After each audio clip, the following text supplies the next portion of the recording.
Apa jadinya jika sistem yang seharusnya membebaskan kita justru menjadi alat yang menjajah pikiran kita? Paulo Freire, seorang filsuf, teolog, dan pendidik revolusioner dari Brazil, melihat bahwa dunia terbelah menjadi dua, yaitu mereka yang menindas dan mereka yang tertindas. Tragedi terbesarnya bukan hanya pada kemiskinan atau kekerasan fisik, namun ketika kaum tertindas tidak lagi bisa membayangkan kebebasan, karena pikiran mereka telah dijajah oleh logika sang penindas. Halo semuanya, kali ini saya akan sharing tentang buku berjudul Pendidikan Kaum Tertindas oleh Paulo Freire.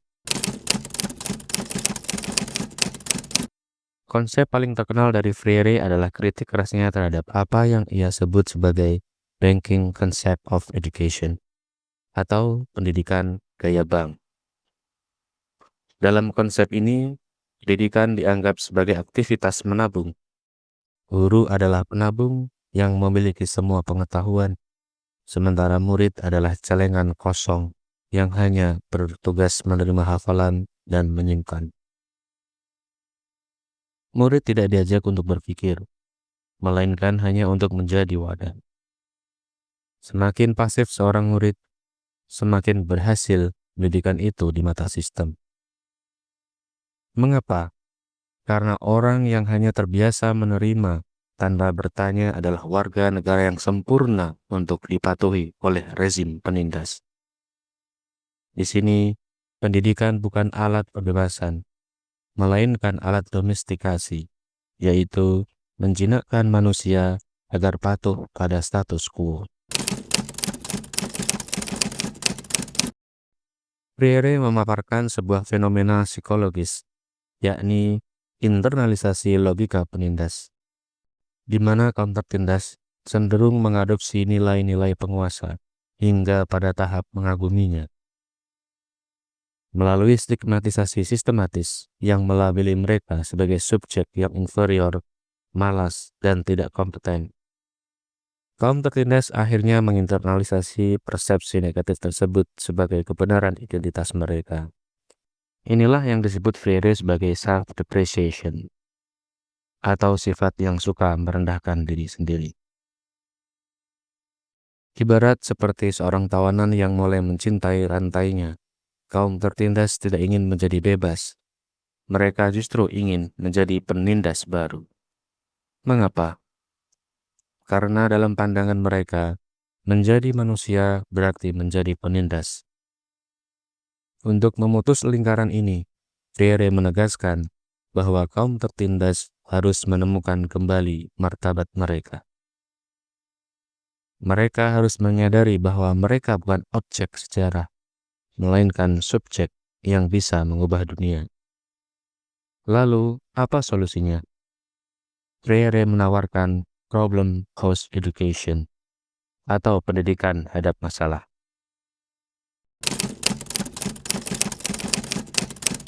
Jika dalam gaya bank guru mendikte, dalam sistem ini guru dan murid duduk bersama sebagai mitra. Mereka tidak lagi membahas teori yang jauh dari kenyataan, melainkan membahas realitas hidup mereka sendiri.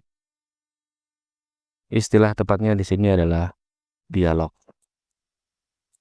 Dialog bagi Freire bukan sekedar obrolan, melainkan pertemuan antara manusia untuk menamai dunia. Melalui dialog muncul apa yang disebut conscientization, yaitu kesadaran. Ini adalah momen ketika seseorang menyadari mengapa dia miskin, mengapa dia tertindas, dan menyadari bahwa kondisi tersebut bukan semata-mata takdir Tuhan, melainkan konstruksi manusia yang bisa diubah. Pendidikan tidak berhenti di dalam kelas. Freire memperkenalkan konsep praksis, yaitu kesatuan antara teori dan tindakan. Pengetahuan tanpa tindakan adalah omong kosong, dan tindakan tanpa refleksi adalah aktivisme buta. Kebebasan sejati lahir ketika seseorang mampu melihat masalah, merefleksikannya, dan kemudian tergerak untuk mengubahnya. Kebebasan adalah sebuah proses yang terus-menerus, seperti bernafas. Ia bukan hadiah yang diberikan oleh penindas, melainkan hak yang harus direbut melalui kesadaran kolektif. Dunia mungkin sudah berubah sejak Freire menulis buku ini. Namun sistem gaya bank masih ada di mana-mana dalam algoritma media sosial yang mendikte pikiran kita, hingga ruang kelas yang masih membungkam suara kritis. Pendidikan kaum tertindas adalah pengingat bahwa tujuan akhir dari belajar bukan hanya untuk mendapatkan ijazah atau pekerjaan, melainkan untuk menjadi manusia yang sepenuhnya bebas.